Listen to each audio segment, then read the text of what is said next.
Angle में अगर गौर करके देखो, ये 70 डिग्री है, ये 125, हमें DOC फाइंड करना है, तो DOC ये होगा।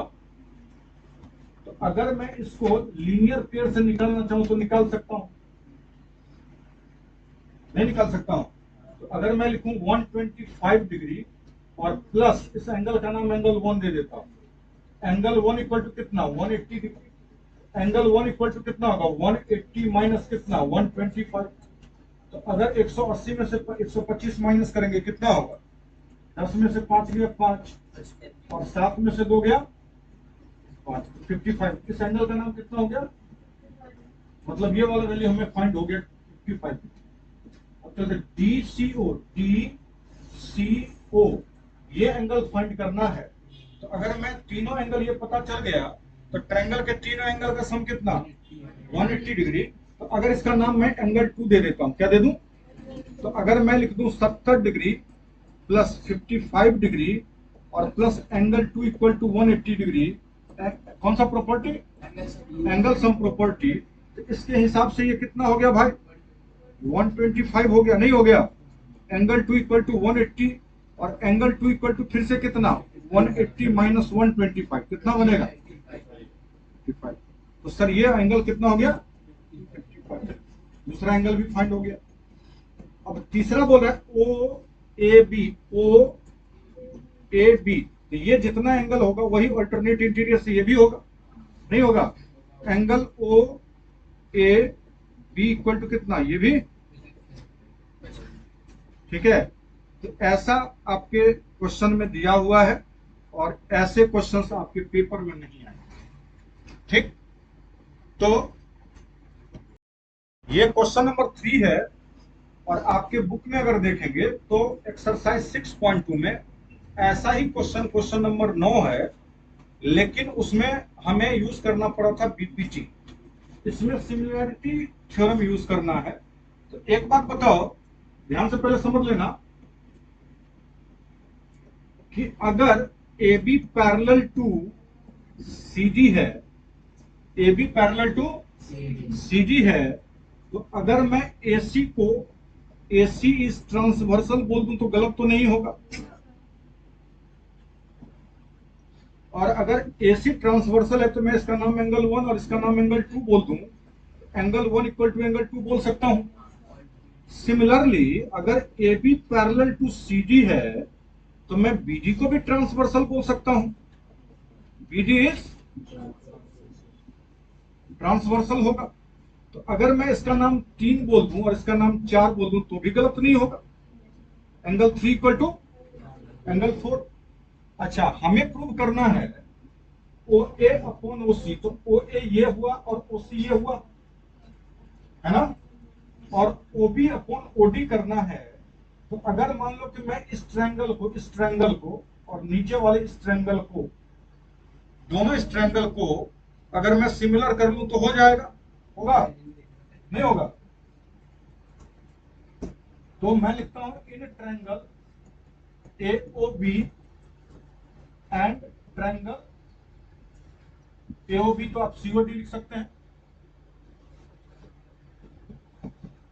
क्या लिखोगे, angle 1 equal to angle 3 equal to angle, तो कौन सा प्रॉपर्टी लगा, डबल A। कौन सा लगा, डबल A सिमिलैरिटी क्राइटेरिया। क्या हो गया, triangle AOB similar triangle CO, इसलिए OA upon OC equal to OB upon OD। और यहां पे आप प्रॉपर्टी लिख सकते हैं, similar triangle corresponding side are proportional. Similar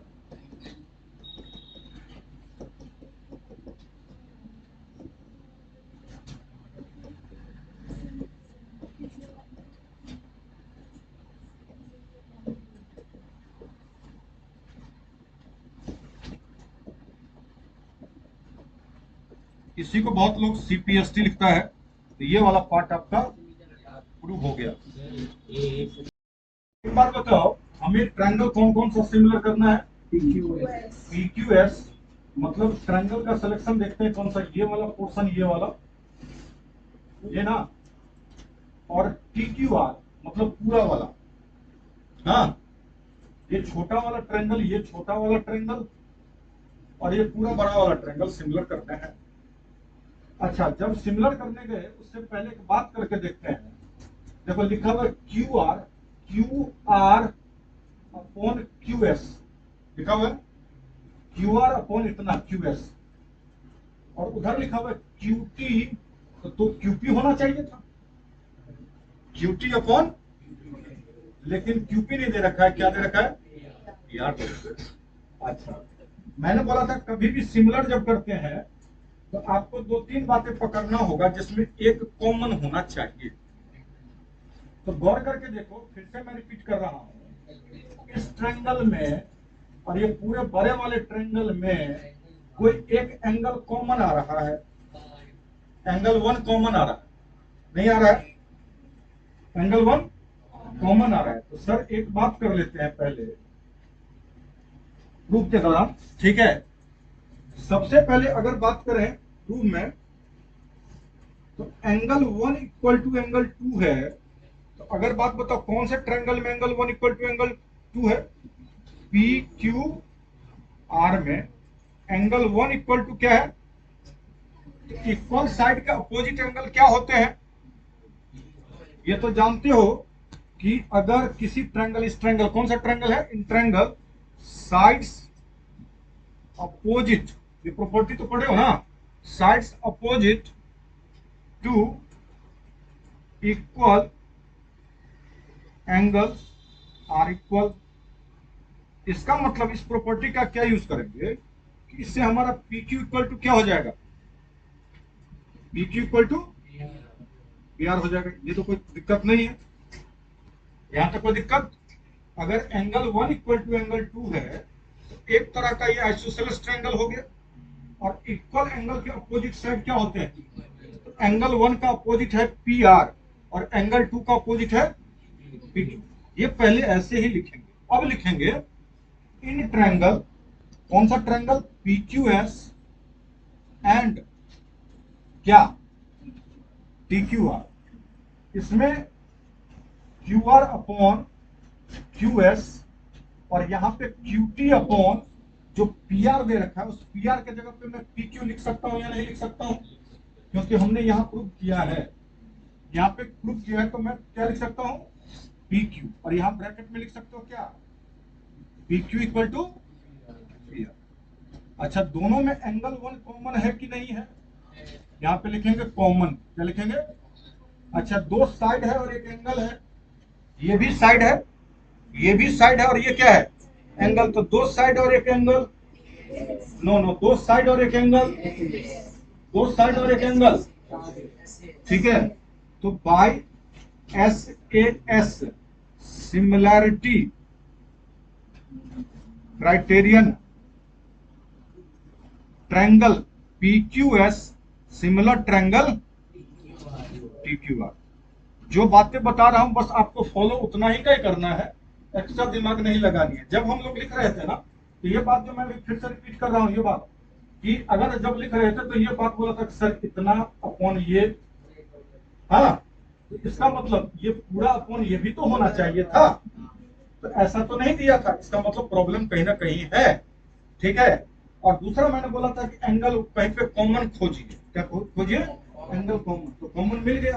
तो दो साइड और एक एंगल, ट्रायंगल का प्रॉपर्टी लग गया, एस ए एस का प्रॉपर्टी लगा, और दोनों से वो क्या हो गया, ट्रायंगल सिमिलर हो गया। आगे की अगर कोई और बात बोलता है इसमें तब हम लोग बात करते, लेकिन आगे की कोई बात नहीं किया है, इसलिए हम इस पर कोई चर्चा आगे नहीं करना चाहेंगे, ठीक है। लिखो, मैंने एक्चुअल में प्रॉब्लम ये होगा, आप लोग जब फिगर बनाएंगे तो आप लोगों से फिगर साइड ना बने, बोले S and T are point on the side P R and Q R of the triangle P Q R, जिसमें angle P equal to angle R T S है।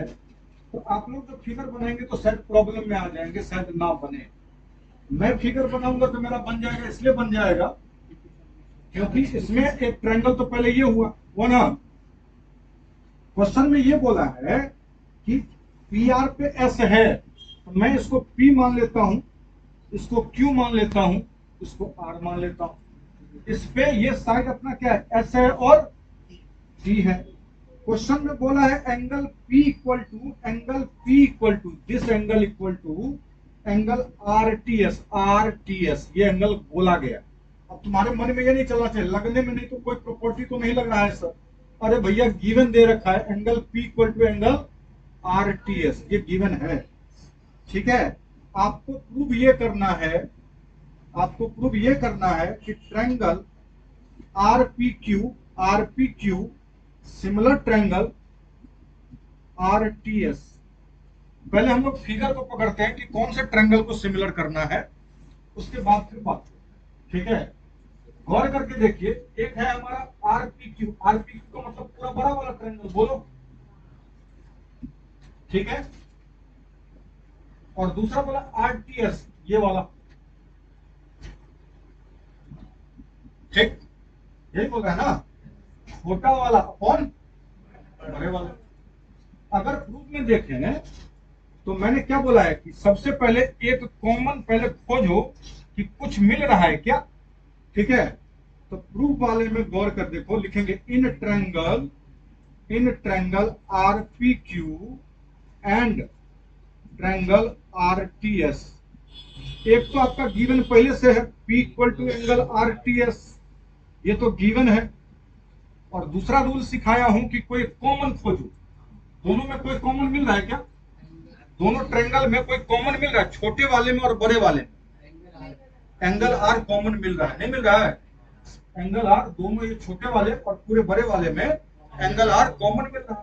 तो एंगल R इक्वल टू क्या लिख सकते हैं? Angle R, ये क्या लिखेंगे? अच्छा, दो एंगल जब मिल जाए तो तीसरे की तलाश भी नहीं करनी है। ठीक है, तो क्या हो जाएगा, triangle RPQ similar triangle RTS bye double A similarity criterion. कहानी खत्म। जब दो एंगल मिल जाए तो तीसरे एंगल की तलाश भी नहीं करनी है, हमारे लिए और ज्यादा बेहतर होगा। क्वेश्चन में यह है कि पहले तो ट्रायंगल कॉन्ग्रुएंट दिया हुआ है, तो अगर कॉन्ग्रुएंट ट्रायंगल है, कौन सा ट्रायंगल कॉन्ग्रुएंट है? ABE ACD है। ठीक है, अगर ट्रायंगल कॉन्ग्रुएंट है, कौन कौन सा ट्रायंगल कॉन्ग्रुएंट है भाई? ठीक है, तो मैं अगर कॉन्ग्रुएंट अगर दिया हुआ है तो मैं AB इक्वल टू, पहले मैं लिख देता हूं कि कौन सा ट्रायंगल कॉन्ग्रुएंट है। Triangle ABE congruent triangle ACD का है। तो अगर मैं AB इक्वल टू AC लिख दूं बाई CP तो गलत तो नहीं होगा? यहां तक बताइए कि यहां तक कॉन्ग्रुएंट अगर मैंने लिख दिया तो गलत तो नहीं लिख रहा हूं? ठीक है, अच्छा, AD इक्वल टू AE भी लिख सकता हूं। AD इक्वल टू, ये भी किससे होगा? क्योंकि ट्रायंगल के सिमिलर कॉन्ग्रुएंट ट्रायंगल के कॉरस्पॉन्डिंग पार्ट क्या होते हैं? इक्वल होते हैं। अच्छा, ये पहला वाला था और ये दूसरा वाला। अगर मैं इसको AC को नीचे ले आऊं तो AB अपॉन AC लिख सकता हूं इक्वल टू 1। हाँ, तो इसको मैं इसी को 1 मान लेता हूं। अगर मैं इसको AD अपॉन AE लिखूं तब भी 1। हाँ, तो फ्रॉम फर्स्ट एंड सेकंड अगर मैं बोलूं, अगर बोलूंगा तो बोलोगे sir AB upon AC equal to AD upon A लिख सकते हो, ओके ना? अच्छा, मैं अगर चाहूं तो इसके पोजीशन को चेंज कर सकता हूं। ये सिखाया था कि अगर मैं AD को यहां लाना चाहूं और AC को यहां लाना चाहूं तो ला सकता हूं, क्योंकि दोनों का मल्टीप्लीकेशन तो सेम होगा, पोजीशन ही तो चेंज कर रहे हैं। तो AB अपॉन, इसको मैं ऐसे लगा रहा हूं, इसका मतलब उसी चीज को मैं लिख रहा हूं, AB अपॉन AD और AC अपॉन AE। अगर मैं इसका रेसिप्रोकल करना चाहूं तो रेसिप्रोकल कर सकता हूं। तो तुम्हारे मन में आएगा कि सर रेसिप्रोकल कर क्यों रहे? हाँ, रेसिप्रोकल कर रहे हो तो क्यों कर रहे हो, और हम पेपर में हम कैसे समझेंगे कि हम रेसिप्रोकल करेंगे। ठीक है, तो जब मैं अगला स्टेप जाऊंगा तो शायद आपको वो क्लियरिटी बात नजर आ जाएगी कि हम क्यों रेसिप्रोकल कर रहे हैं। अगर रेसिप्रोकल कीजिएगा तो क्या लिखिएगा, AD upon equal to AE upon, अच्छा ध्यान से,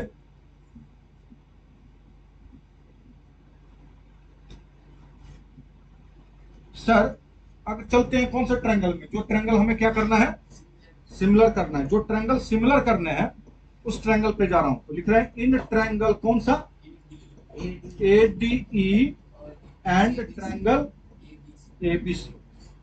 तो एक छोटे ट्रायंगल का छोटा हिस्सा और बड़े ट्रायंगल का, छोटे ट्रायंगल का AD और बड़े ट्रायंगल का, तो AD upon AB equal to छोटे ट्रायंगल का ये हिस्सा अपॉन AE अपॉन, ये प्रूव्ड, अबव प्रूव्ड। और दोनों ट्रायंगल में, इस ट्रायंगल में और पूरे बड़े वाले ट्रायंगल में क्या कॉमन है, एंगल ए क्या है, कॉमन है। तो कौन सा लगा, दो साइड और एक एंगल, दो साइड और एक, ये मैंने रेसिप्रोकल क्यों किया, ये बात अब समझ में आ गई होगी। लिखने का पैटर्न होता है छोटा अपॉन बड़ा, छोटा अपॉन बड़ा, है ना, समझ रहे बात। यहाँ पे जो रेसिप्रोकल किया हूं तो AD अपॉन पूरा, AE अपॉन पूरा, ठीक है। ठीक, ऐसा नहीं करेंगे कि AB अपॉन AD, ठीक। तो इसलिए बाय कौन सा,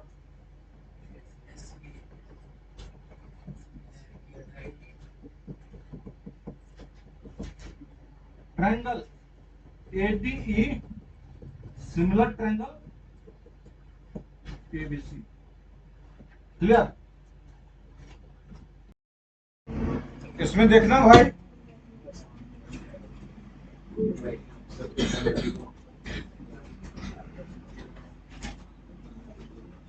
अगर मैं दो ट्रायंगल की बात कर रहा हूं, यहां पे ध्यान से देखिएगा, मैंने बार बार बोला है कि ट्रायंगल में हमें खाली खोजना है कि पहले ट्रायंगल का सिलेक्शन करते हैं, पहले ट्रायंगल का सिलेक्शन करते हैं।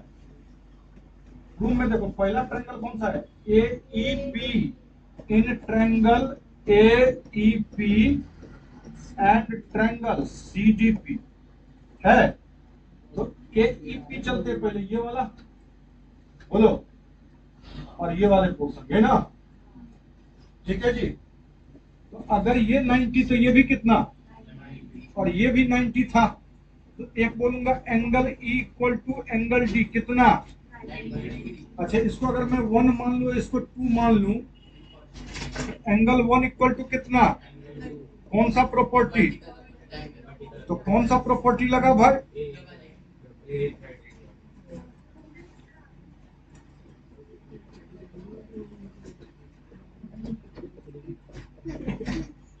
Triangle AEP similar triangle CD, ये पहला पार्ट था आपका, कौन सा पार्ट, रुक जाना अभी। सेकेंड पार्ट में देखो ABD है, कौन सा है,